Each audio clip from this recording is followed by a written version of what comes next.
Hello, everybody. It's your girl Seeker in the house. I'm here to fulfill my promise that I made earlier today about a little bit of lectures and teaching that I wanted to do about polycystic ovarian syndrome, something that I've lived with for the best part of my life. And I think I have earned some knowledge about this and really in a place where I'm able to explain certain things in layman's terms so that all of us can learn valuable lessons from this. This is not a video that I like to do often because it can sometimes make me very emotional. I've lived with PCOS for 43 years, almost. And so when I talk about it, I can sometimes get quite emotional because it takes me back in time to think to when this whole thing began for me, how difficult it was for me and all of that. So yeah, it's not something that I like to talk about often, but thank God today I'm in a place where I can talk about it and not, hopefully, not shed a tear. If you're here and you're listening to me, please let me know by sending the love hearts. Those give me a lot of energy, especially the red type. It makes me excited. It makes me know that I'm talking to people in real time. And it just, gets the juices going and helps me to say what I have come to say to all of us. So if there's somebody here that can hear me, please keep your fingers on the love hearts, the red ones, and keep them coming. I can't see anything at all pop up my screen, so I can see that some people have joined, but I don't know whether anyone can hear me. So my sister Antoine, can you hear me? Lily Glow, if you can hear me, please, can you click on the love heart so I know that you can hear me? Mr. Harry, if you can hear me, please, can I have some love hearts and some, yeah, I can see that I'm talking to people here. Lovely, fabulous. So let's start our conversation. Yay, I can see some love hearts there. What is PCOS? The long name is polycystic ovarian syndrome. Polycystic ovarian syndrome. What at all is it? Polycystic ovarian syndrome is something that happens. It's a condition, a medical condition that women that of adolescent age begin to show symptoms of that and oftentimes get a diagnosis which will confirm whether or not they have that condition or not. So basically, it is caused by hormonal imbalance in your system. So what tends to happen is that once you hit the adolescent ages, there should be particular levels of androgens, which are male hormones, so like testosterone and all of that, and then the female hormones, the progesterone and estrogen, and these need to be at particular levels in order for you to be able to do what normal women would do at adolescence, be able to have menstrual periods monthly and all of that. Unfortunately, people who have polycystic ovaries are not able to have regular periods. Some people don't have periods at all for many months.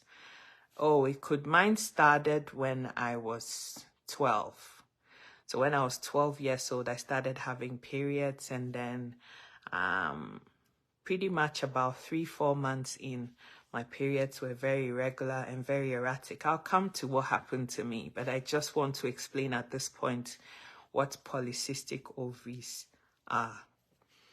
And the statistic these days are not very good because now it is alleged that at least every 2 to 3 women out of 10 have some kind of issues with this polycystic ovarian syndrome. So it's not something that is that weird. There are a lot more people that are being diagnosed with it. Unfortunately, there isn't any explanations as to how and why it's happening, what is really causing it, and digging down to the very roots of the causative agents or why we are having it. Research has been there for maybe the last 20 years, maybe a bit more, but they're still learning more and more about PCOS because more people are being affected by it. And unfortunately, because at the time when I had it, there wasn't so much knowledge about what it was and, deeper research into it. Unfortunately, my health was very up and down and all over the place. It feels to me that I was a bit of a guinea pig for a lot of people and a lot of medical facilities. I'm not knocking them, but that's just my personal experience with it. So this hormonal imbalance, what happens is that there are male hormones that are in both men and women. Young girls would have tiny, minute quantities of testosterone, the male hormone in our bodies, the androgens in our bodies. And we have larger amounts of progesterone, estrogen, the female hormones in us, which is what makes us women different from men. So the androgen level should be, in small quantities. And then the female hormone should be dominant because that's what makes us women. Unfortunately, the people that have polycystic ovaries have higher levels of androgens. So it's almost as if you're a man trapped in a woman's body. And that's how I've described myself for many, many years. I mean, I've made jokes about it. Laughter is how I deal with stressful situations. So those who really know me well, when the joking is getting too much, they know that this girl, there's something. She's masking her pain by laughing. That's how I manage my own situation. But I'm just saying. So you have higher levels of androgens in your body. And what that does is that it suppresses your ability to do the normal, gynecological things that normal women would do. Have a period, ovulate. Right? So the term polycystic ovaries, how that name came about is that for people who have polycystic ovaries, when they look at your ovaries and you have two of them, one on either side, connected to your womb by fallopian tubes, the ovary on either side, the job of that is that every month, an egg will come from either side or maybe both sides into your uterus. Now, if you have intercourse with a man at the appropriate time, when the egg is there released into your uterus, then they meet and fertilization takes place, you're pregnant. And then you go through the whole 9-month pregnancy and have your child. So no egg, no baby, right? Now, people who have polycystic ovaries would have little sac-like things growing all around your ovary. It's like they've attacked it. You have little. My drawing is really bad, but I'm going to try and see if I can draw something to show you what it looks like. Let's see. So you have these minute sac-like things, around this ovary of yours. And then because of that, the ovary is not able to get your little eggs to form properly, right? And then because it's attacking it so much, you just have tiny eggs that are not formed properly. They're not mature enough, and they've been attacked by these sac-like little boils, for want of a better word to describe it, all around your ovary. So this is some kind of a picture of what I'm trying to describe here. This is your ovary, and there should be eggs in there, right? And those little things around it are all those fluid-like sacs that are have grown around the ovary and attacking the eggs that are inside and preventing it from forming fully. So you have tiny, immature eggs coming into your ovary if you're lucky. For some people, when the cyst is so much, you're not even ovulating at all. And if you're not ovulating, you're not going to have no period. So there are people who wouldn't have a period for 6 months, 1 year, 18 months, because there's no ovulation. No ovulation, there's nothing to come out. So what comes out as your period is when the egg travels from your tubes inside your womb. There's no fertilization, there's no anything, there's no fertilization, there's no pregnancy. The egg can't just stay inside your womb. Now, when the egg is released from your ovary into your uterus, there is some kind of thickening, a lining that your body would create itself inside of the womb so that it's thick enough to take the egg for the fertilization and the baby. So it's like everything inside there is getting ready for a potential fertilization, a potential pregnancy, a potential fetus that will become a baby. If that doesn't happen, well, then everything gets broken up and your body has to release that, remove that from your womb, the egg, the lining and everything. And that is what women would have as a period on a monthly basis. Right? Unfortunately, people that have polycystic ovaries, that whole process is completely distorted, disorganized, total confusion. So that monthly repetitive thing is not happening for women who have PCOS. They're either not having it at all, or if they're lucky, they're having one every 2 months or so. Good afternoon to everybody. It's afternoon here. It must be nighttime in England. Hello to everybody from wherever you're watching from. So this egg, people are not able to have regular menstrual periods. For some people, they have the periods and the bleeding is excessive. People can be bleeding for 3 months non-stop, 6 months non-stop with polycystic ovaries. Your whole system is just total chaos. Now, these polycystic ovaries, okay, so you have sacs, you have sac-like fluids around your uterus, and it's not allowing your ovaries to form properly and things are happening. And so what? And so, because these are happening, you have infertility issues. You won't be able to have children normally or naturally or easily, right? So a little bit about me. As I said before, I started having menstrual periods when I was 12 years old, right? I was 12, like 2 weeks after my 12th birthday. It's one of my sister's birthday. And I woke up in the morning and, oh, what is this? And I was so much of a tomboy that, it's 8 o'clock in England. It was so much of a tomboy that I didn't even understand what was happening to me. Like I couldn't be bothered. I was just a daddy's girl. I followed my dad around. And so I was 12, but, clueless as to what was going on. Women and period, whatever. I was just getting on with my life.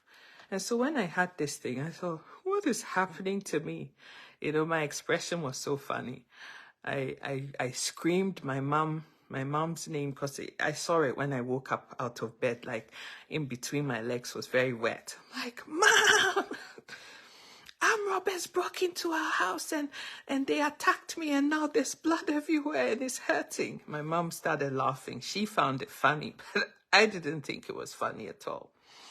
But anyway, long story short, I was having normal periods for 3 months, every month, a week long, and it will go away.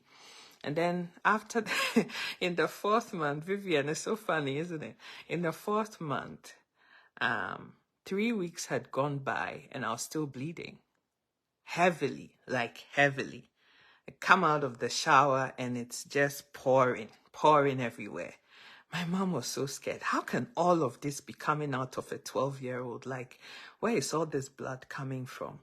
I became so tired, so anemic. I had no energy, was taken into hospital, this hospital, that hospital, I know, I'm Roberts indeed. This hospital, that hospital, everywhere. And nobody really knew what they were treating. So I was given contraceptive pills to stop the bleeding because it was now too much. They had to stop it from coming. And they will stop it, and as soon as the tablets are done, it comes right back again. This happened maybe 2 or 3 times until one day it finally decided by itself that it was done and it stopped. So then for maybe another 2 to 3 months, there was nothing. I was very happy that it had stopped finally. I was so tired anyway, so I just wanted to recover. Recovered, 2 or 3 months came and went, and lo and behold, it's back. And this time, it lasted for 3 months. And so as time went on, I was having just longer periods that went on forever. 3 months, 4 months, 6 months. I even had one that lasted a whole year. 1 whole year. And that was something. That was something. I was having faints, blackouts, like I was always in hospital, in, out, in, out. In the town that we lived, every hospital, as soon as people see my parents with me, what is wrong with Seeker again? Like, what's happened this time? Because I was always there, always there. Auntie Elaine, God bless you. Your stars have really cheered me up this afternoon. Thank you so much. Mwah. Sister Vivian, God bless you.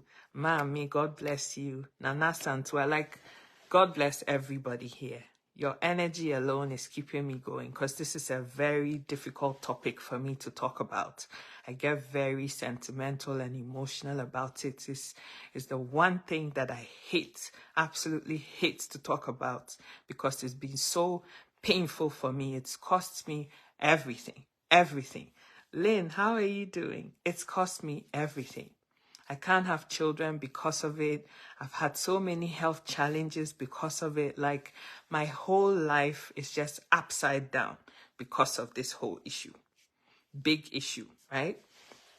And so this went on for a very long time. My parents have been through hell and back with me too. Oh, yeah. I go to school. They call them, oh, it's your daughter. I need to come get her. She just fainted. And then I'm in hospital 2-3 days. I'm back home. Like, I don't know how I got through junior secondary school, JSS at that time. If you live in Ghana, you know what I mean. JSS and SSS, I don't know how I did it that time, to be honest with you, because I spent more than half of that time in hospital rather than studying. I don't know how I did it. And being the first child is like, oh dear, what is this? Only you, only me, all the time. What is this? It was a very difficult time for me, and I didn't even understand what it all meant at that time. I didn't know what was happening to me. And because I didn't understand, I prayed and I prayed some more and I prayed even some more. And it just felt like the more I prayed, the worse things got for me. I'm telling my own story, so I'll say it as it is. There was a point where I hated God so much. I didn't want to hear nothing to do with God anymore. I'm sorry, but I just have to say it. I remember coming to my 16th, 17th, 18th birthday. I didn't want to hear nothing. As you come to tell me, God loves you, I'm ready to punch you in the face. I didn't want to hear nothing about him. If he loved me so much, why is he allowing me to go through this thing? What is this? Why is it that there are other people who were having normal periods and living their lives? What did I do that was so bad that God can't have mercy on me? What is this? Why? Why is this happening to me? What did I do wrong? What crime have I committed? Why can't he tell me? Why can't I get better? On and on and on.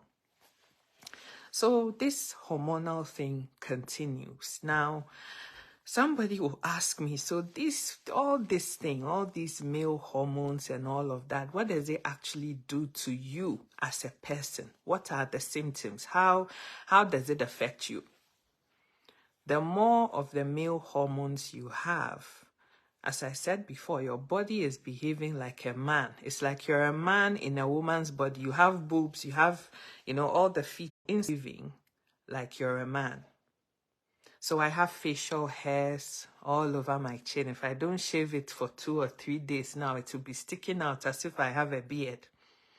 It's a running joke in my home. I'm like, I'm just putting shaving cream on my cheeks and my face. I'm having a shave, and we have a laugh about it, right?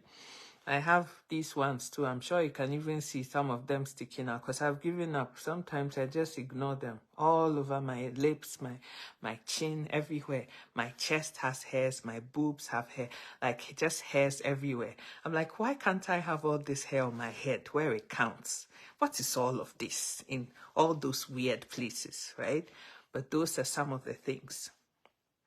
So hirsutism is something that you can't do anything about. It's one of the telltale signs that you might have, hormonal imbalance in your system. Hello, Debbie. How are you doing, darling? Another thing for me was excessive bleeding. This issue from the age of 12 to about 20. I had a period in 1999 in April. And by 2000 June, so a year and 2 months later, 14 whole months, I was still bleeding. I went from Ghana to Florida, back to Ghana, from Ghana to England, and I still had this period. 14-month long, every single day, non-stop, 14 months I was bleeding. Until one day, I went to get into the elevator because I was living with an aunt at the time on the 7th floor of a building in London in Battersea, and I was just going downstairs to go to work. I remember leaving the house, closing the door, locking it. I remember getting into the elevator, but I don't remember anything after that. The next thing I knew, I was in a hospital with every monitor you can think about on me. And this whole thing, the book would come, my darling. It's going to be something else. I just need to find myself and get myself into that space. Or maybe I need a ghostwriter to write the story because I don't know. I don't know when the story will be finished. But yes, a book indeed.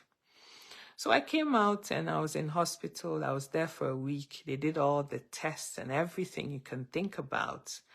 And it was at the end of all of that. Oh, thank you so much.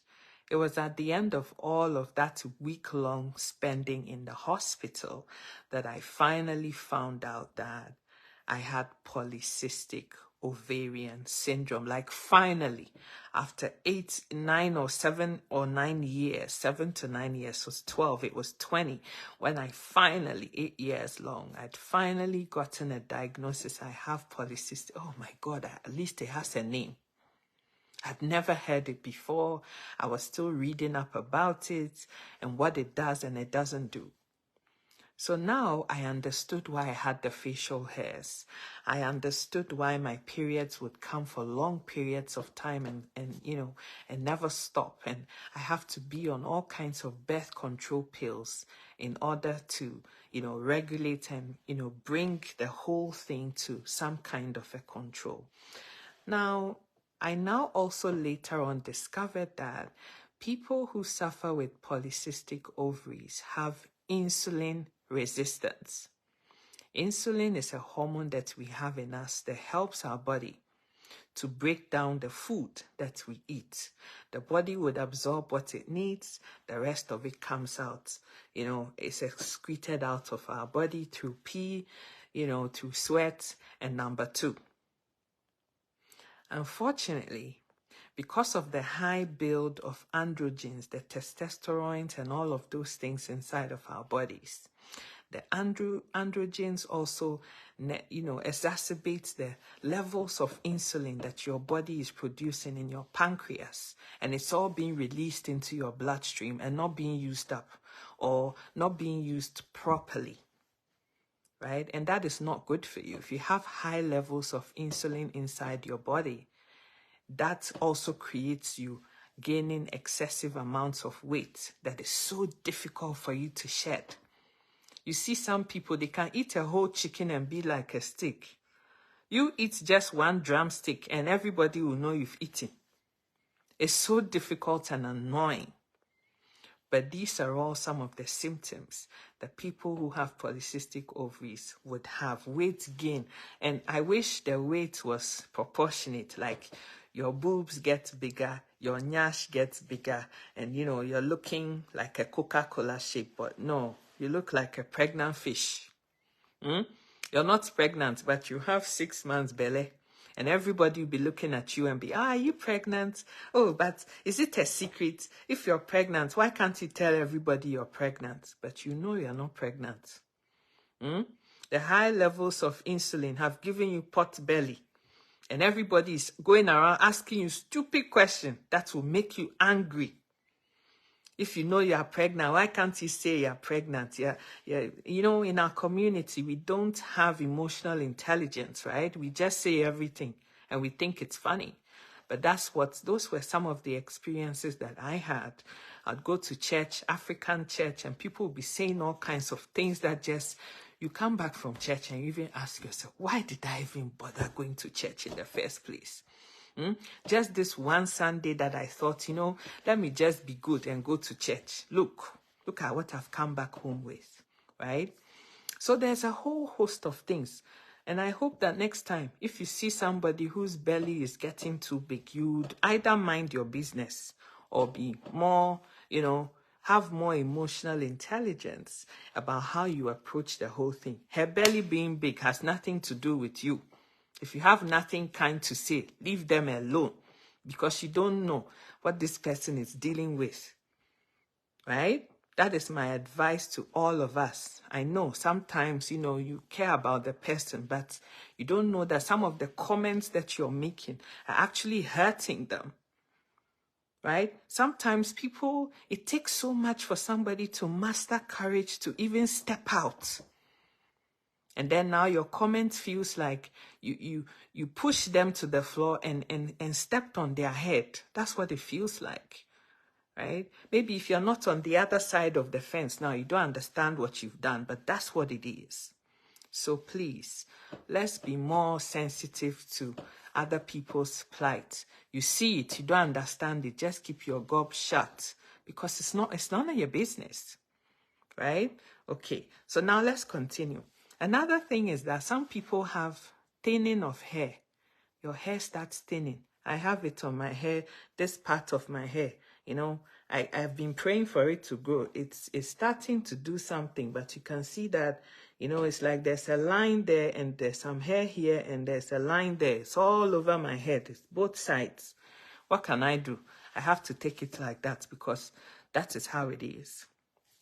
Another thing is infertility, which I've spoken about before. So time went on and the periods just kept being irregular. I got married. There was no pregnancy forthcoming. I couldn't do it.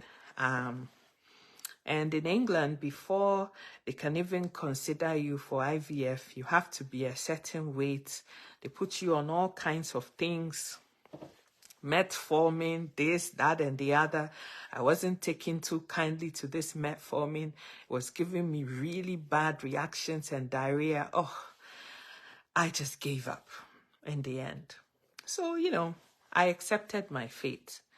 And, my spouse at the time and I decided he needed to have a family. I couldn't give him that family. So we went our separate ways. He's probably now happily married with children, and I am dealing with my issue.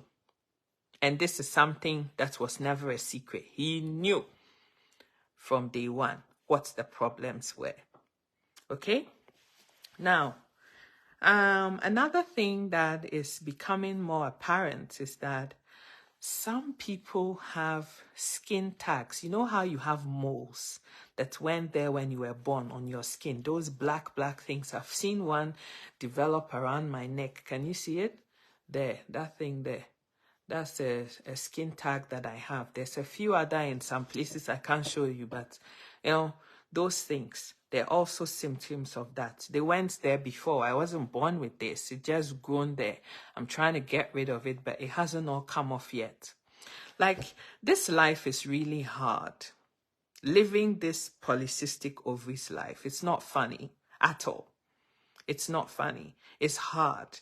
And so if you have family, friends, spouses who don't understand what PCOS does and how difficult it is, most people don't have good outcomes because people with PCOS need a lot of loving. That's the truth. And so, in my opinion, a lot of men need to be educated about, women's issues, so that they understand what it is that they're getting themselves into. If they decide that this wife of mine has PCOS, but I still love her with her PCOS, and she's the one that I want to spend my life with. Because, to be forewarned is to be forearmed. You know what it is you're going into.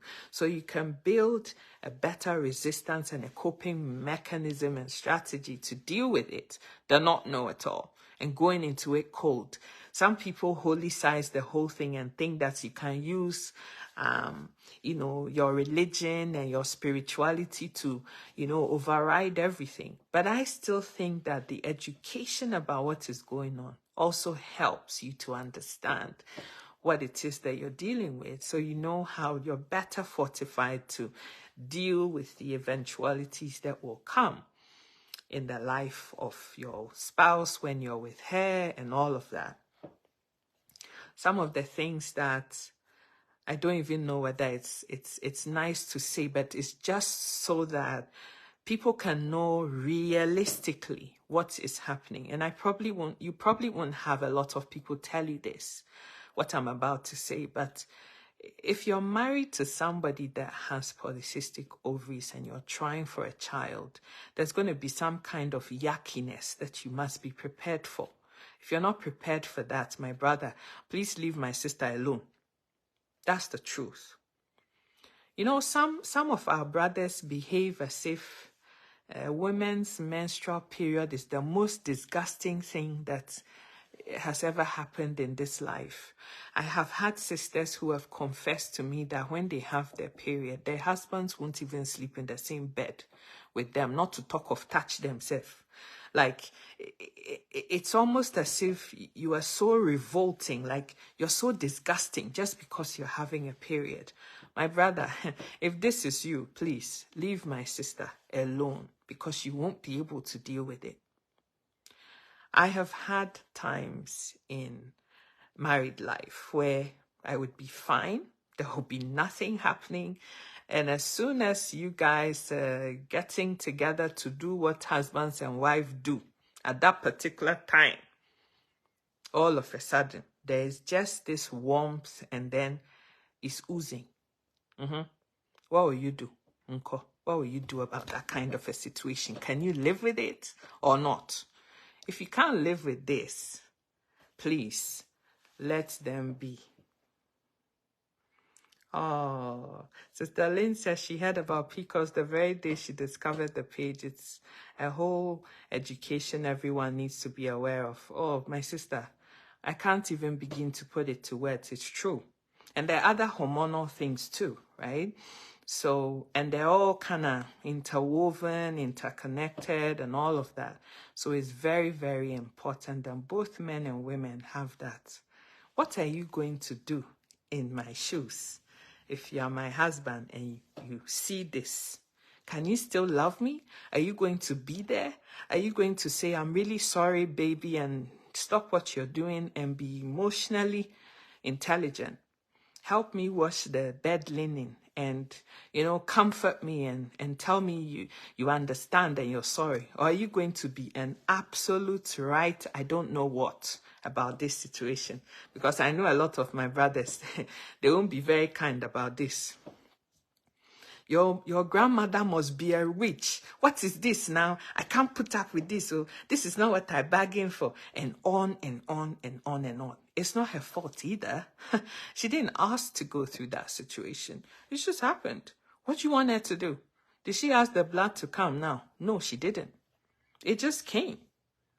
So if you can't understand and be empathetic towards other people, my brother, please, leave polycystic ovaries alone.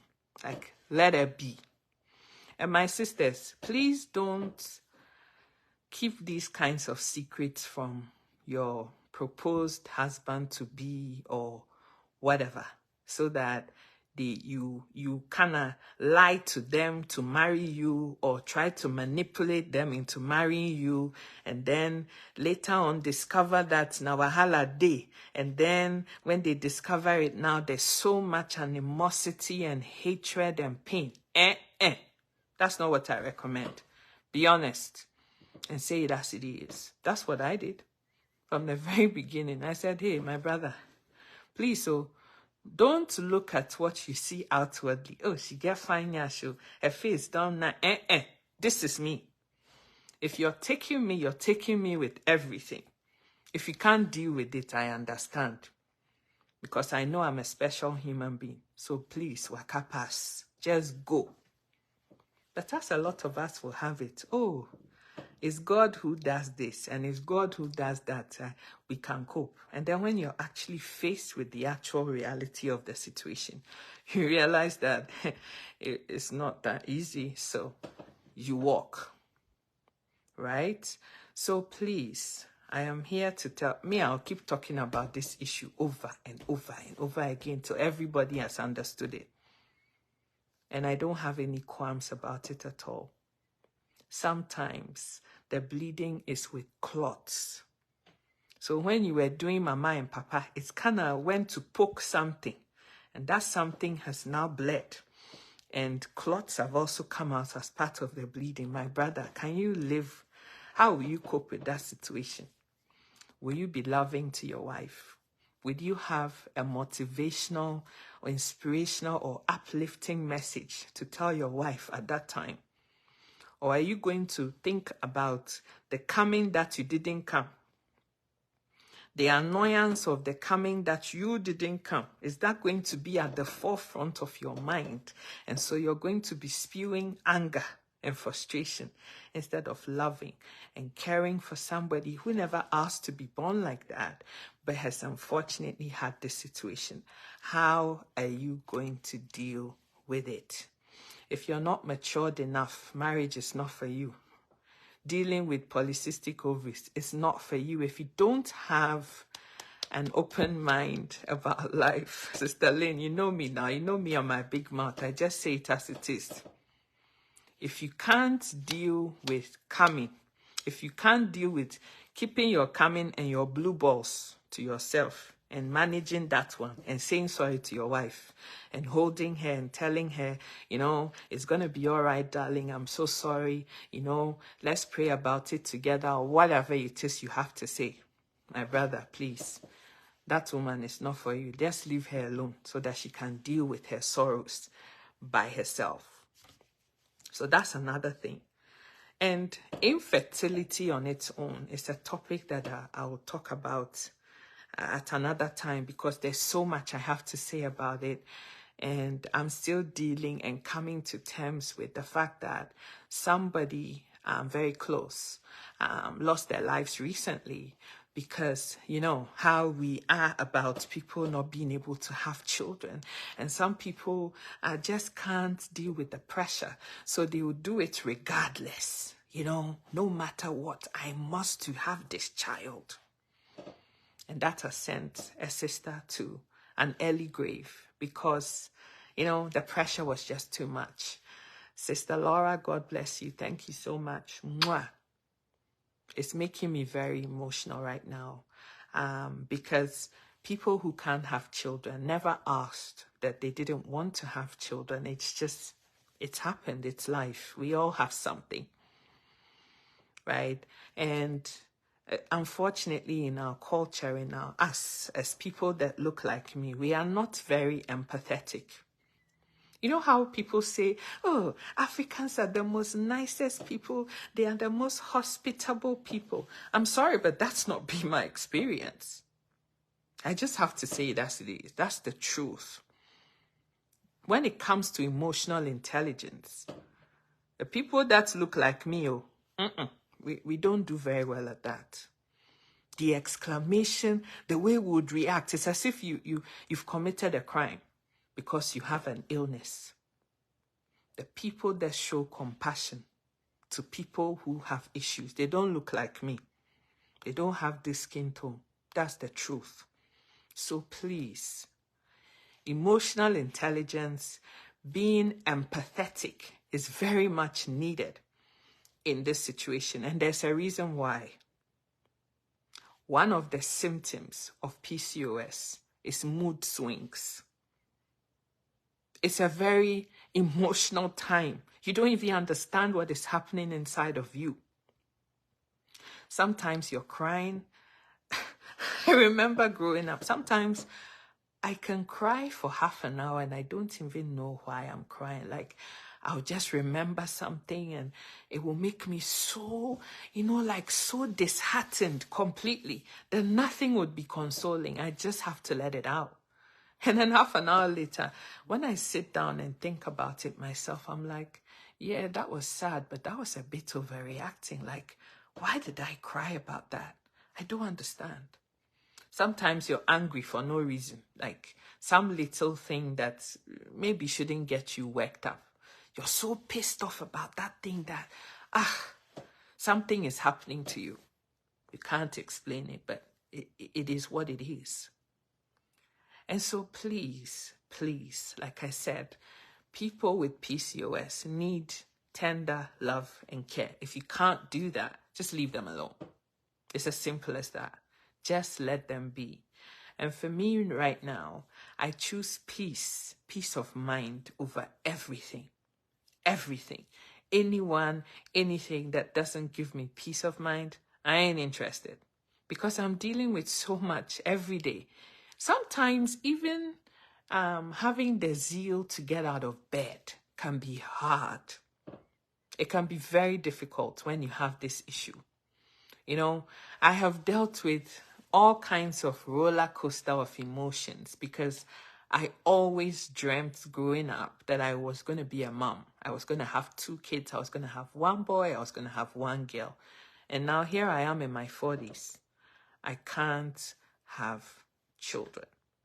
And I have so many people come up to me. Have you tried IVF?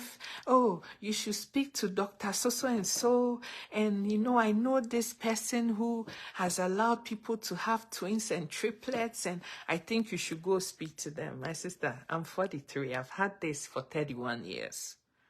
Every kind of research, everything that has to be done has been done. IVF, I can't have for my own personal reasons. I've had all kinds of illnesses. IVF is not going to help me. I'm not a good candidate for IVF. So it's not that I haven't thought about it. It hasn't been brought to my attention. I can't see that IVF is an option. I know I've lived this for 31 years, but it's not an option for me. Another very unhelpful thing is when you're sick with a particular condition, like me, you're living this issue. And people treat you as if, excuse me to say, but you're foolish. Like you haven't thought about what you should do about your problem. And that's even more painful than being insulted because it's me that is living this issue now. You think I haven't thought about it? Really? Like seriously? Right? It's very difficult. It's very hard.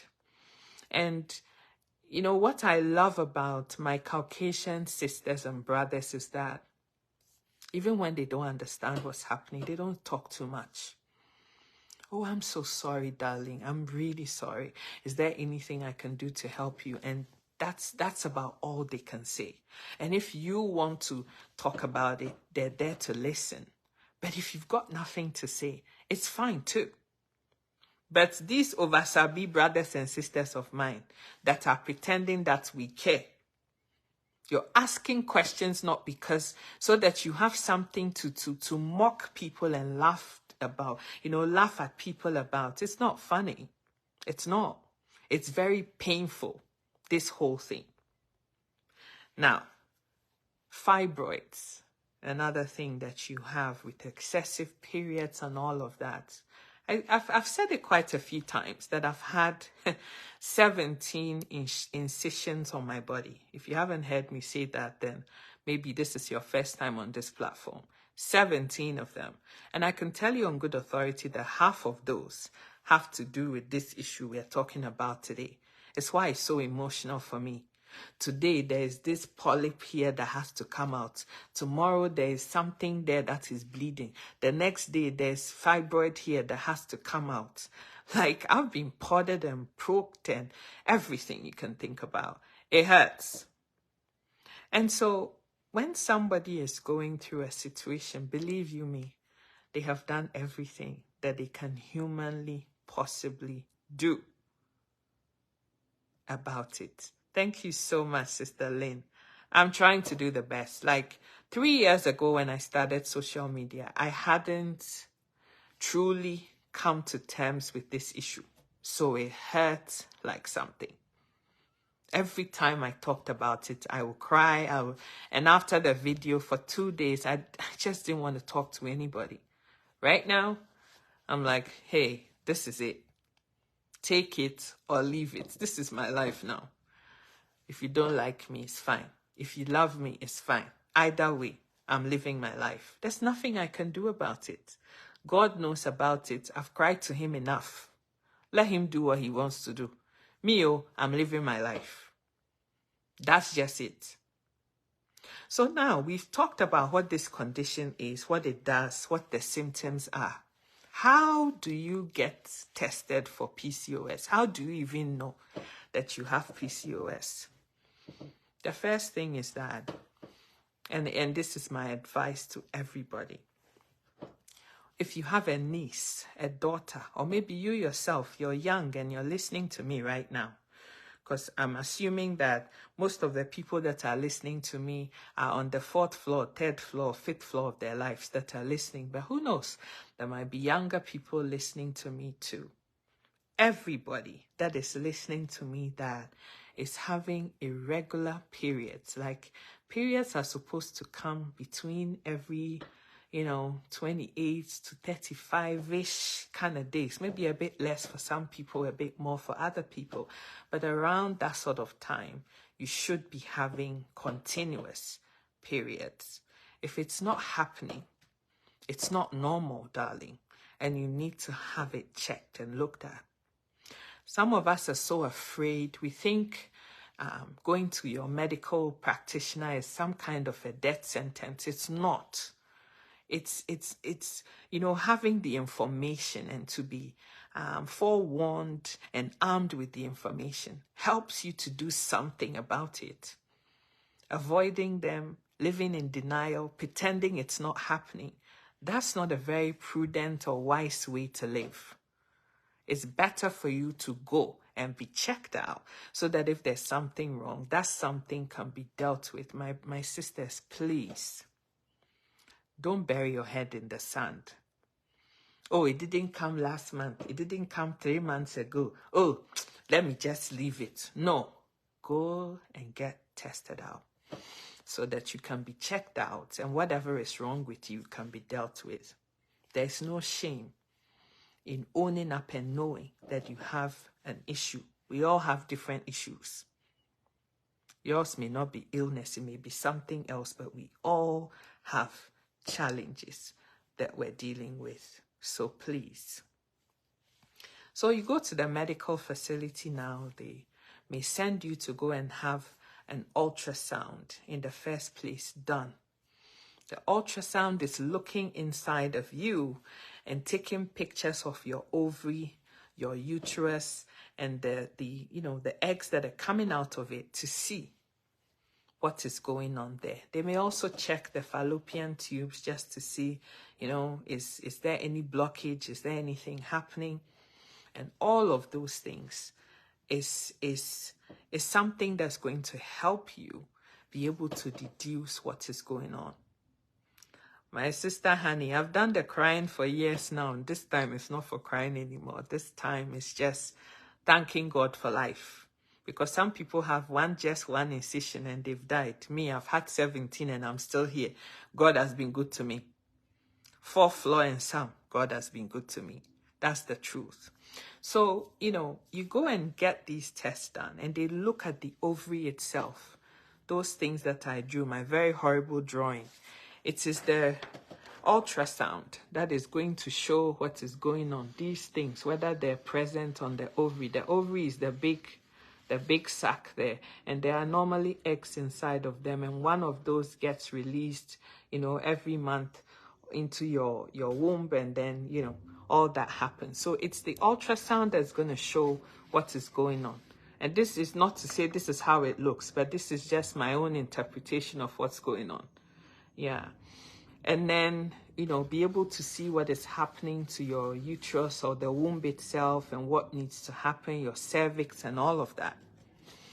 So once they've done that and they've seen, there are lots of cysts on this ovary, what is going on? They will now do further blood work because that's what really confirms what is going on.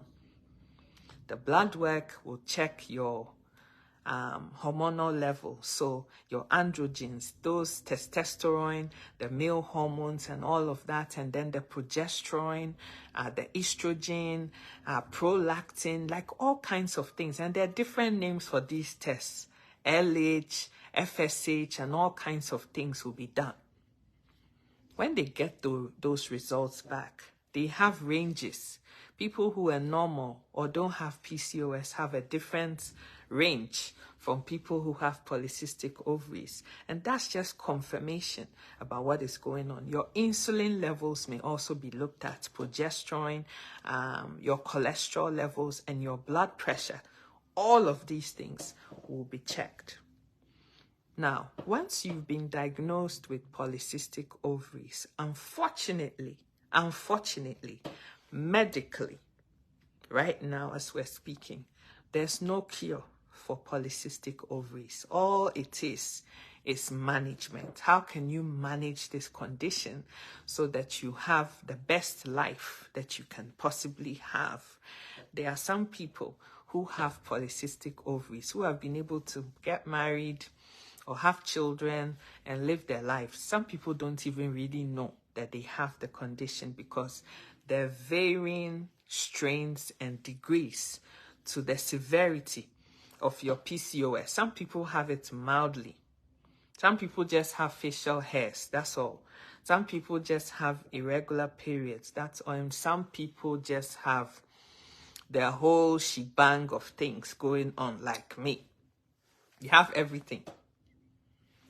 That's just how it is. Some people have it very mild. Some people have the very severe bits of it, like me. Now, so you found out about it and all of that. How can you manage this condition? What do you have to do? The first thing that I would say is that having a diet that has less carbohydrates and more vegetables and fruits that are not high in sugar, excessive amounts of sugar, helps. Because for me, one of the biggest issues I've had is like my weight has been like a yo-yo. It's down today, it's up tomorrow, it's down today, it's up tomorrow. It's just been all over the place. And that helps. The other thing that medics would use to help treat you is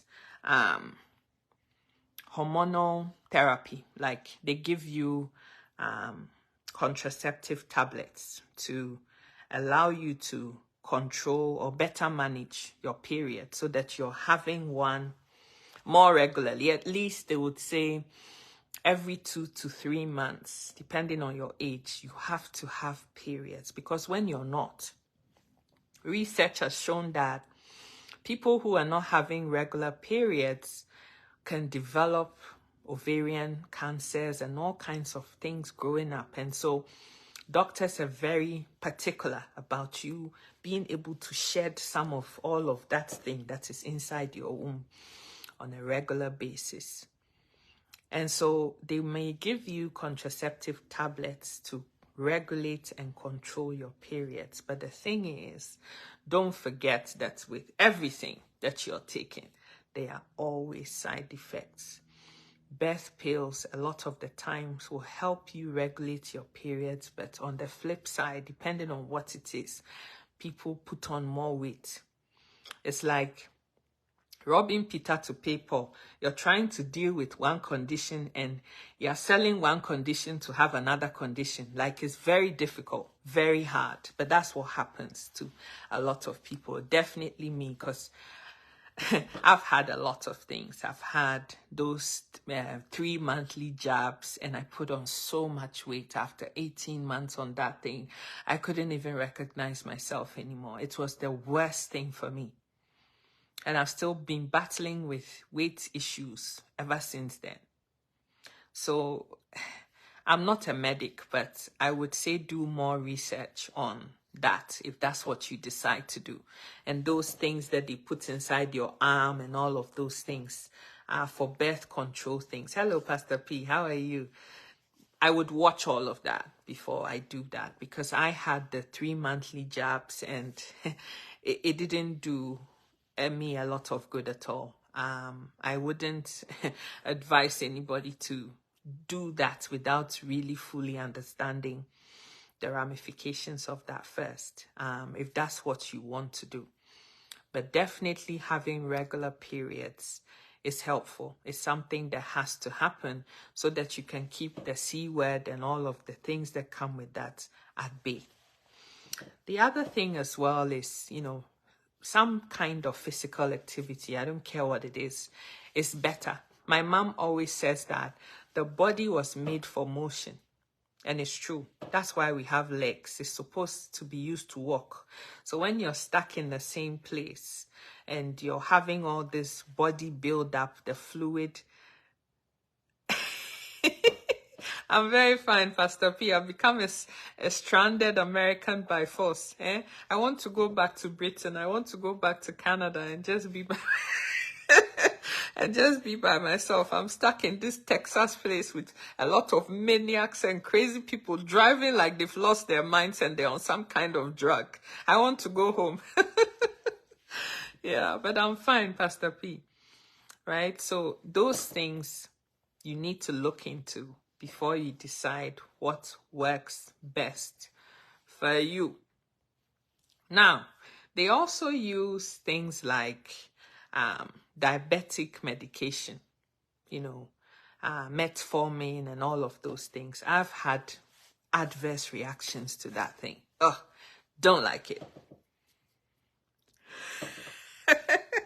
Then I'm moving to Maryland. I'm coming to Maryland tomorrow, Pastor P. And you can find me a job and I'll stay. So, those are the things. Metformin, that's, also reducing the amount of insulin that's, insulin resistance inside of you so that your periods can become more normalized. Some people take very well to it. I'm not one of them. So, those are all the options that are out there at this present point in time medically. Now, what I've been doing for the last 15 months is that, thanks to Pastor Patience, who's here on this live video, God bless you so much for being here. I don't know how things would have been if I hadn't found her, and if she hadn't found me, and if I hadn't embarked on this journey. I don't know what would have happened. How does one know if they have PCOS? Oh, you missed it. You need to present to your family doctor if you're having irregular periods, if you have a lot of facial hairs, if you're gaining weight in your middle section and your periods are not coming the way they should come. You're not ovulating. Yeah, you would speak to your family doctor if you have one, or you go to your hospital, because I know in Africa, things don't quite work like they do in the West, where you have family doctor, you pick up the phone and call your doctor's office. You have to be more proactive if you live in Africa. You have to go and, insist that you see somebody who knows what they're doing.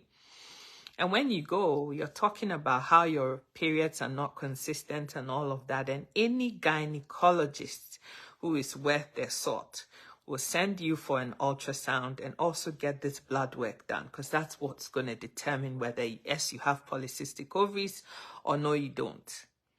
And we talked about the blood tests that need to be done, prolactin, LH, FSH, those kinds of things. And they check for your testosterone levels and all of those things, the male hormones, to see where they're at and why you're not having periods. And the scan to see what your ovary and your womb and everything is doing. I hope I've answered your question, darling. Sister Lynn said redox. Yes, REDOX. You spelt it correctly. Redox. Now, what is redox? At the very, very basic foundations of human existence, or every living thing, we did science, is made up of cells. Yay! Okay, I'll come. I'm coming. The next place I'm going to in America is Maryland. Yeah. Redox. Now, in the very basic fundamental bits of human existence, everything is made up of cells. Cells make tissues, tissues make organs, organs make systems, systems become you or whatever else that is living, a tree, leaf, everything. Right. Now, at the cellular level, there is a part of the cell called the mitochondrion. Americans say it different. Me, I can't say it. Even though I'm living in Texas right now, or I'm sitting in Texas, stranded in Texas, I can't say the word the way they say it. I wish Pastor Patience were here. She can say it for you to hear. But we English, we say mitochondrion. In that mitochondrion, it has a lot of different functions that it performs. One of them is, giving energy to your cells so that your cells can operate, do what they need to do to keep you living. But another, and maybe the more important thing, is that your cells produce redox signaling molecules. What does that even do? What is this? The redox signaling molecules help your cells to better coordinate and communicate with each other, so that the cells in your eye and the cells in your brain can speak to each other. If that's not happening, it's just the perfect analogy or description to give is that imagine that the cells in your eyes or the cells in your heart is your house that you're living in right now. And emergency services, 911, the fire station, and your phone, you're trying to call 911 for them to come, or if you live in England, 999 for them to show up and quench the fire in your house. But because you have poor signals, you are calling, your mobile phone is to your ear in your house that is burning with smoke everywhere. Maybe you're standing outside in your garden and you're calling. But the thing is, it's not even ringing. So your call is not getting through to the fire station for them to come and rescue you. And you're there. The house is burning. Now your trees are burning. Your pictures, your certificates, everything of yours is burning. And there's nothing you can do about it. Until fire station comes, the fire services hear you and come. Your house is burnt to ashes. That can be likened to the human body. Without any signaling or communication of your cells, so that different parts of you know what is happening and what they're supposed to be doing, we won't be able to even live. Imagine that you put food in your mouth and your brain is trying to tell your teeth to chew the food so that it can be broken up and mashed up enough so when it goes through your esophagus all the way to your belly, then your belly can also, the acid and everything in there can also work, and they'll take the bits they want and the bits that are not wanted come out, and all of that is not happening. So the food just stays in your mouth. The rest of your body is hungry. They need energy, and the food is there and it's not going. Can you imagine that? Or you need to pee. Your brain is telling the bladder to empty itself and it's not even hearing what the brain is saying. There will just simply be no existence without the cells being able to perform that key function of producing the redox signaling molecules at a high quantity to be able to keep us alive. Now, the truth about it is that these redox signaling molecules are natural to us. When we were born, the cells were just producing the redox by themselves. They didn't need no help from nobody. It was just doing it automatically, automated over and over again. And so everything is fine. Unfortunately, as we grow older, the cells get also older. You are aging. There's so many toxins out there. There's so much stress in your life. And your cells, unfortunately, are just simply not able to keep up with the production of enough redox to keep you going. And so you're declining. You know, the amount of redox you have in you is declining. And research has shown that for most normal people, it's about 10% decline every decade of your life. So let's say if you had 100,000 at the age of 30, by the time you hit 40, it will be 90,000 at best. If you're like me and you have a lot of medical issues, you have, osteoarthritis, you have PCOS, you have hair issue, you have hair, your hair thinning, baldness, this, that, and the other. That means your decline is even worse than that 10% that they're talking about. And you need to top up with more of the same so that you can keep having this, optimal living, optimal health, keep illnesses at bay, and get your cells to be doing what it's supposed to do naturally. Now, there's so many different things that medics have done for us. I don't knock them at all. Sister Lady, how are you doing? Mwah. Welcome. I thought you'd be asleep by now. You're still awake. Wow. That is dedication. Yeah. So, you would expect that these redox signaling molecules, because your body doesn't have enough of it, you have all these things that are happening to you, like this polycystic ovaries. The doctors haven't even been able to explain to me. So why is it that some people's body have more androgens than normal? Doesn't make sense. Because it's supposed to only have a small amount. Why does mine have more amount? Why? It doesn't make any sense, but they can't explain it. They've just said some people have more, some people have less. So just take it like that, right? Why is it that some people's body has enough insulin produced at a set time, but me, my pancreas is overproducing insulin and my body can't use it and I'm gaining weight? It doesn't make any sense. So they're not able to dig to the grassroots level of the problem and find out why. Why is it that Sika's pancreas is producing more insulin than normal and making her body big because the insulin resists metabolism? And so when I'm eating food, a lot of it is being stored as fat. But some people eat food and they are like this. Is it fair? No. Why? They can't tell you. So this is the medicine that we've had all these years until, let's say, a decade and a half ago, when cellular health became the in thing. And now it's actually being taught in universities. You can get a whole degree in cellular health and specialize in that area. It's a whole different new world that is out there now. But that is the in thing, because to date, there's been nothing else like that. Nothing that is looking at the cells of our bodies and to see how it operates and how, it helps us to keep illnesses at bay.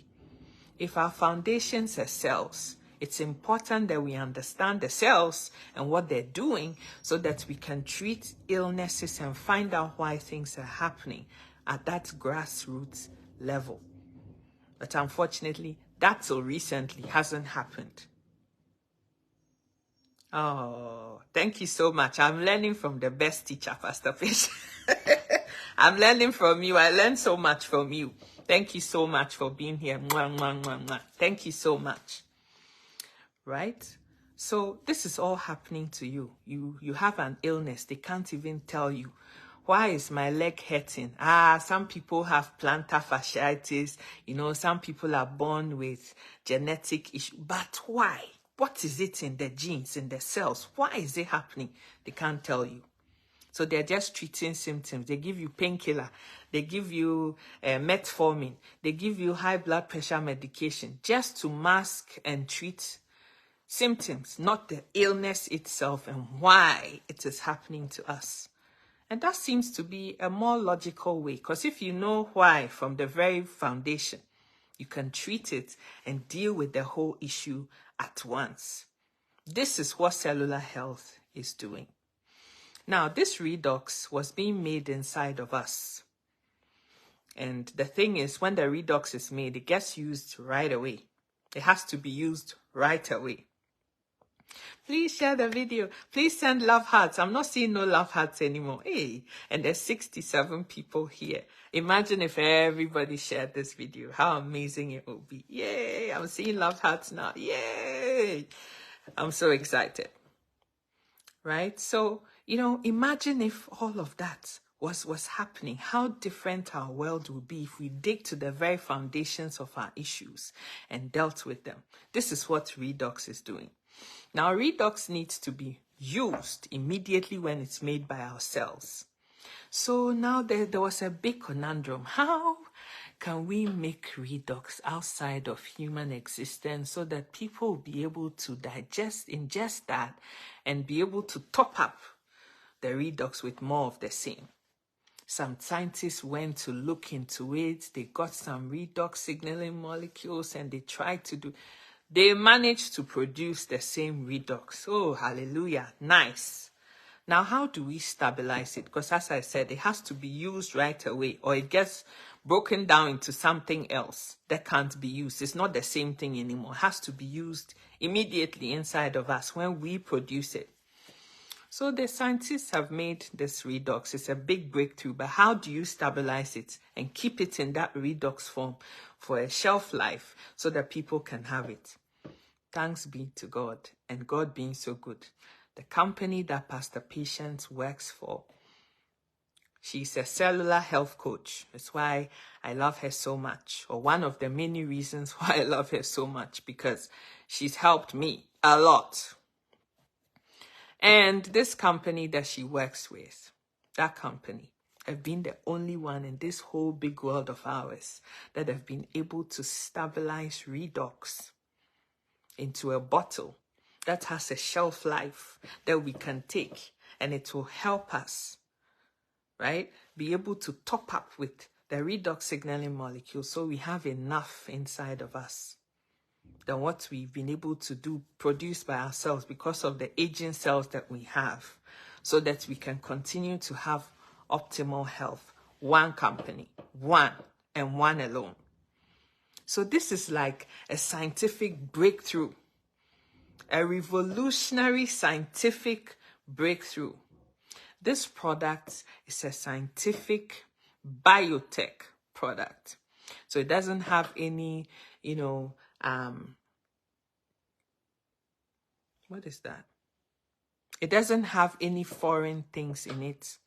It is natural and native to our bodies because it's something that our bodies make. No preservatives, nothing. Our body is just making it. And what they have been able to make and stabilize is the same thing, natural in its purest form. Pastor CP says that it took more than 30 decades to have one company be able to stabilize redox. You can just imagine how much research and money has been pumped into this product. But thanks to the people who own this company, they've made it such that it's affordable for all of us to be able to afford. Imagine if it was just for the select few, the rich and famous, to be using and be looking nice and beautiful. And you and I will be sitting here struggling and continuing with our metformin and whatever else that, we can buy over the counter. Imagine that. So this is a biotech product. Biotech product. It's not holy water. It's not holy oil. It's not some miracle wonder balm that, well, it is, because when it does things for you, it becomes a miracle. But it's not some wonderful thing, like something that is so surprising or shocking. It is in one sense. But what I'm trying to say, it's not some anointing oil that somebody has prayed over or nothing like that. It is a scientific biotech product. That's what you're buying if you decide that that's what you want to do. And it's going to help you dig to the foundations of yourselves to figure out what your issues are. Another thing, this product is not out there in the market like you go to Walmart or JCPenney or Macy's or anywhere like that and it's just there on the shelf. You just go and grab yours.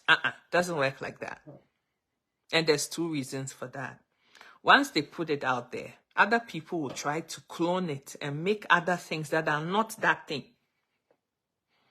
And this company wants to make sure that you, me, and everybody else gets the actual redox that we are taking and not some other thing. And so the company and the people that work for it are the only people, that's the only source that you can get the redox in its purest form from. Me, I went to Pastor Patience. And so anybody who's interested, who's listening to this video and wants to do the same, my recommendation is you go to Pastor Patience's page. Her name is Patience O. Edwards. She's here on this video with a nice purple dress and some nice pearls. And, she's so beautiful. You go to her page and you can friend request her or follow the page. That's the only way you'd be able to contact her, by messaging. If you just message her without following or asking for a friend request from her, she won't see your messages. It all goes to her spam mail because that's how she set up her page, to weed out people who are just there to, be spamming pages. That's how she set it up. Alternatively, if you go to her platform now, you see a banner and it talks a lot about redox and it has her contact number. So if you don't want to do all that I've said, you can just dial that number and a very beautiful voice will be on the other side of the phone, ready to answer your questions and help you if you're ready to start on this journey. She's the nicest person I know. She has all the time in the world for you if you're serious and you're ready to embark on this journey. Now, we are not in Africa yet. Unfortunately, it's not in Africa yet. But if all of us share this video and all the other videos that Pastor Patient, I go and steal ideas from her. I go and watch her videos and I learn a thing or two and I teach all of us about it. That's the truth. I'm saying it as it is. But you would learn a lot from her about redox, but also about life too. Right, from her platform. So you may want to sign up and, follow her page and go and learn a lot from her. I've learned a lot from her. I learn a lot from her. That's the truth. So if you decide that you want to embark on this redox journey as I've done, you can by going straight to the source that I went to, which is Pastor Patience. If you go anywhere else, I don't know you. Because I don't know anything about redox anywhere else. Whether what you bought is the same redox or not, I can't vouch for it. I can only tell you where I went. And I know that I'm getting the real deal, the real product. So please, don't do anything different. And then say, Seeker said, because I didn't say that. Pastor Patience. That's the way. There's a second reason why, apart from making sure that you actually get the original form of the product and you don't go and poison yourself with anything else that I can vouch for. The other reason is that Pastor Patience is a cellular health coach. She has been trained and certified to talk about this issue one and to help you because you need guidance. Me, I have all kinds of issues. I've told you, PCOS, my leg, this, that, and the other. My dosage is not the same as yours. Even if we have the same issues, our dosages will be different because you are not me. I am not you. Our blood type is not the same. You don't know what is in my genetics. You don't know anything about me. You just see my face on social media. So please, the dosages are not the same. And, if we think about it, when you go to your doctor and the doctor says, I need you to take 10 milligrams of artesunate 3 times a day, we don't ask any questions. What is in this artesunate? Why am I taking it? So why am I taking 10 milligrams and not 50 milligrams? You just say, yes, sir, boss. Okay, thank you, doctor. And you take the prescription and you go buy it and you start taking it like that. So in the exact same way, my dosage, your dosage will not be the same because we're not the same people. Your doctor may prescribe 20 milligrams of that same artesunate to somebody else because their condition is different from yours that you don't know about. It's the same artesunate, but some people can tolerate more of it or less of it depending on what they're treating. So please, go and speak to Pastor Patience. Those are my reasons. One, to make sure you're getting the actual, original, authentic product. And secondly, that you're getting the assistance that you need. Now, when you embark on this journey, please don't be oversabi. Oversabi means that, I can just read the back of, I have this tablet here that I'm taking. It says, finish all medication unless otherwise directed. Take with food. It says 10 milligrams 2 times a day. Okay, let me take 10 milligrams twice. No, don't do that. Pastor Patience will help you and she will tell you exactly what you should take, how much of it you should take, and how you should apply the gel, what you should do, what you shouldn't do. She will tell you everything. Don't hide from her either. So when you start on the journey, maybe after 2 days of ingesting, there's some change that has to happen. Maybe she has to contact you about something. If you're not picking your phone, she's not going to have the time to chase you around and all of that. Right? So please, I'm begging you, just follow what I followed so that you can also have the outcomes and we can all celebrate and dance and jubilate here about what Redox has done for you. The last thing that I'll say is that if you go to Amazon, eBay, Etsy, any of those places, because you've heard Redox, you go and Google it and you buy something. I can't vouch for it that what you got is that same Redox I was talking about. And actually, those who have done that have paid 10 times as much for the same thing, or something that looks like the same thing, that they think is the same thing, but it's not. The fact that the bottle or the packaging looks the same does not mean that what is in there is also the same. It could be water, it could be kerosene, it could be petrol, it could be some other thing, dirty water with all kinds of, things in there that we don't know about. Me, I went to Pastor Patience because I wanted to make sure that what I'm taking is good for consumption, 1, and 2, is the original product. I think I've said this enough. So please, we are not in Africa. If you live in Africa, if you contact her, she can't do much for you, but you can share this video. You know why? Because if there's enough people in Africa that are, we want it, we can go and say to the company, we have a lot of, people that need it in Africa. Can you drop ship to them, please? And they might be persuaded to help us do that. In fact, they will be persuaded to help us do that. The testimonies about what Redox have done, let me just end this by telling you 3 things that have happened for me. Number 1, this period thing that I was telling you about, I had surgery in 2024 now. So 2022 in October. That's when I started on Redox. And I had surgery because there was a polyp inside my uterus that had to come out because it was bleeding all the time. And so I had it removed. When I had it removed, I was so skeptical. Now I have to be off and in my bed for 2 weeks. How am I going to get back to work? I'm busy, blah, blah, blah. But within a week of taking Redox, alongside whatever I had to do with the medics, I was back at work because I was well enough to be able to do so. That is thing number one for me. After I had the surgery, my period stopped until 3 months ago.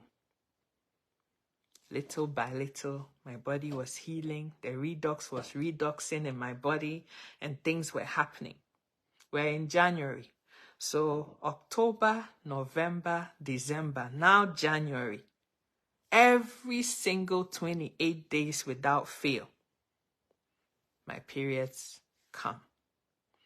It lasts for 4 days. Yeah, it hurts a bit, but that is work in progress. But it comes. And for me, that is a huge miracle. Because my period stopped being regular after time. In my 20s, my period stopped coming. I swung from over-bleeding to no bleeding, and I was begging God to have a period. Sometimes they have to force the period to come with medication. So it's been a journey. I didn't talk about that part of the story. So please, it has helped a lot. Blood pressure is under control. Sleep, that seemed to be something that I had to beg God for, is also in check. Like, I could keep going. Fluid retention, I didn't have no energy to do anything. Even being on this live video every day, it would have been something. Today I have migraine, tomorrow is this, tomorrow is that. Oh yeah, but here I am. And so with this PCOS issue, it is helping me deal with this issue from the grassroots level. Now, I know I've said this, the last thing is the last thing, because I'm just so excited about what has happened to me. But the thing that I want to emphasize before I end this video, because I know it's gone on for a long time, but it's a teaching video so we understand what is happening, is that, when you go to your doctor and they give you medication, sometimes you have to take it for a period of time. Even when you have a chest infection, no leg swelling anymore, I know. When you take it for a day or two, let's say you're given amoxicillin or amoxiclav or something, you don't go back after 2 days and say, "Doctor, it looks like my chest is feeling better. I don't have as much phlegms anymore, so I think we've dealt with the issue. I'm not taking." The doctor will always say to you, you have to complete your amoxicillin or whatever antibiotic you're on for 7 days, for 14 days, whatever it is. Oh, Sister Benedicta, it's not a medication, but it's redox, R-E-D-O-X. Redox signaling molecules is what we were talking about, right? You don't go and say, "Oh, you know what? Yeah, I'm done. Oh, I've taken 2 days. I feel better. My chest is... my voice is okay. I don't think I need it anymore." You don't do that. You have to complete it, whether you feel better or not. And the doctor always tells you that if you don't, there will come a time when your body will get used to that antibiotic and it can't be used to treat you anymore. So you have to complete the medication. Likewise, redox is something that is native to our body. Our body makes it itself. We're just trying to top up to help it so that the body can heal itself.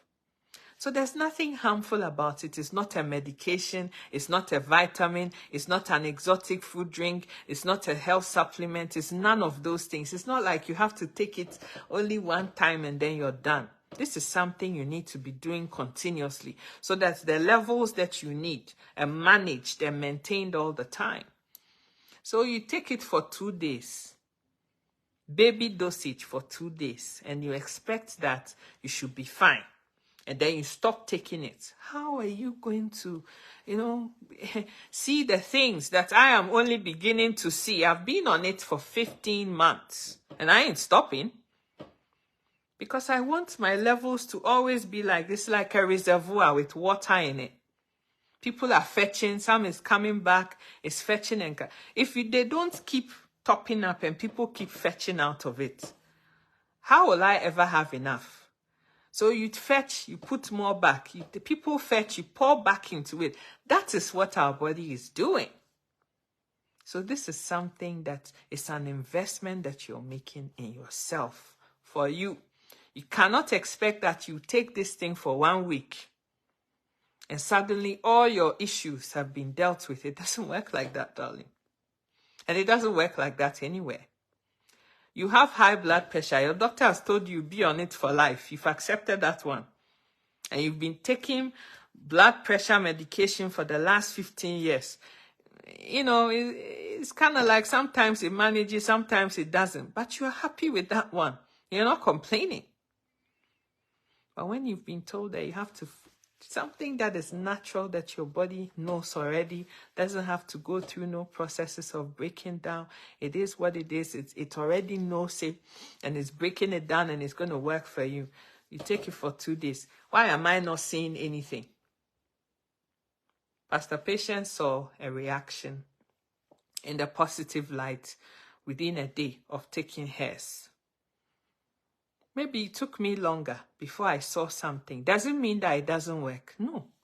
Pastor Patience is different from me. So I can't expect that, you know, she has a different blood group type. She's from a different family. I don't know what her cellular health level is like compared to me. So I can't expect to have the same results as her. Plus, she has her own dosage, which is different from me. So, you know, I took my time. You know, I didn't even care if it took me. See, this is something that is natural. And I've had so many issues.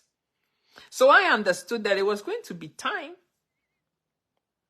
But you have high blood pressure, you have diabetes, you have a heart issue, you have this, you have that. You want to take baby size for 2 minutes and you want it to be a miracle cure. Well, this is something that your body has. It's native to you. So, you know, sometimes a little bit of patience to allow your body to heal itself is required. Today, I'm so excited because Pastor Patience, some lady on here that is also called Patience Williams. I'm so excited. Can't wait to meet her. I don't even know where she is, but I'm so excited for her. She sent a message on one of the videos and I was just so amazed and excited for her. And what has been happening to her, that she had a headache. Me, that's the only part that I started jumping about, that she had a headache and she called Pastor Patience and Pastor Patience asked her to put the gel and she did it and it just, you know, within a short while, you know, she wasn't feeling the discomfort anymore. Consistent usage, obedience, following instructions to the T is what is going to help you. You don't know nothing about this. You are coming into it. You're learning, you're reading and all of that, but you need a cellular health coach to help you on that journey. I hope that everything is clear. If you want to ask any questions, please do. You can also ask Pastor Patience directly. You can call her on her number. And I'm so excited for those of us who won't just listen to this and, you know, put their phone down and I'll deal with it later. No, don't procrastinate on your health, my love, because you don't know what tomorrow is bringing. The fact that you don't have any symptoms now doesn't mean there's nothing brewing inside of you that just hasn't reared its head yet, but it's waiting for time. So save yourself, do yourself a favor, and ward off all those things so that you can have a good life. If I didn't have redox now, I probably wouldn't have been able to travel, make this trip to come here, right? I wouldn't have been able to have the energy, change flight, go to Denver, do this. I can't. No more swollen feet. I'm still here. I'm so excited. Sister Patience Williams' issue took just a minute and she wasn't feeling it anymore. We all have different cellular levels. So please, it's 15 months. All my issues, some have been resolved, some are resolving. My body is still healing itself. And if there are other things that I didn't even know about, it's kicking them all out so that I can be whole. in every sense of the word. So please, don't just be, listeners of the word, but doers of the word too. Because I want to see people in health and wellness and fit and healthy and excited, and we can all dance together. I'm looking for people to show me the new Azonto dance and the new whatever dance. How can we do it with broken bones?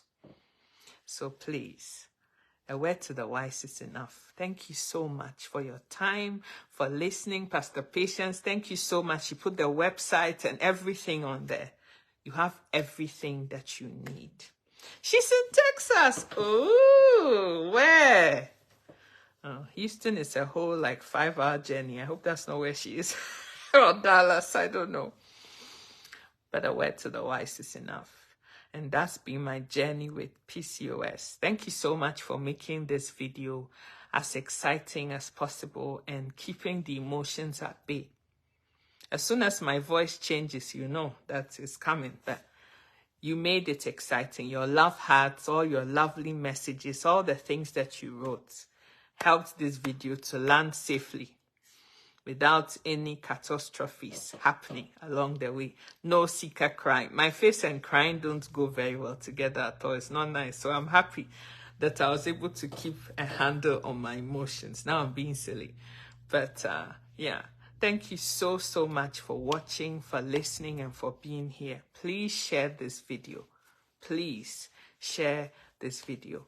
Please. I love you too, Pastor P. Mwah. Sister Lady, you know I love you so much. Right? Please share this video. Don't keep it to yourself. Please, please, please. Maybe your daughter is going through hormonal issues. Maybe your niece, maybe your neighbor's niece. They all need to hear this. Please share this video. Get Facebook to push this video out there by loving and liking and commenting and sharing so that more people can hear about what we've talked about today. I know it's a long video, but there's a lot of lessons and knowledge to be acquired from this piece. God bless you all. Mwah. Pastor P, good night.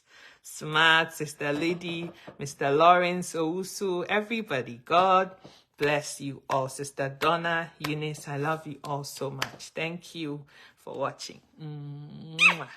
You need to watch the replay. Yeah, please do. Please do. Please do. I love you and God bless you. Mwah. Bye.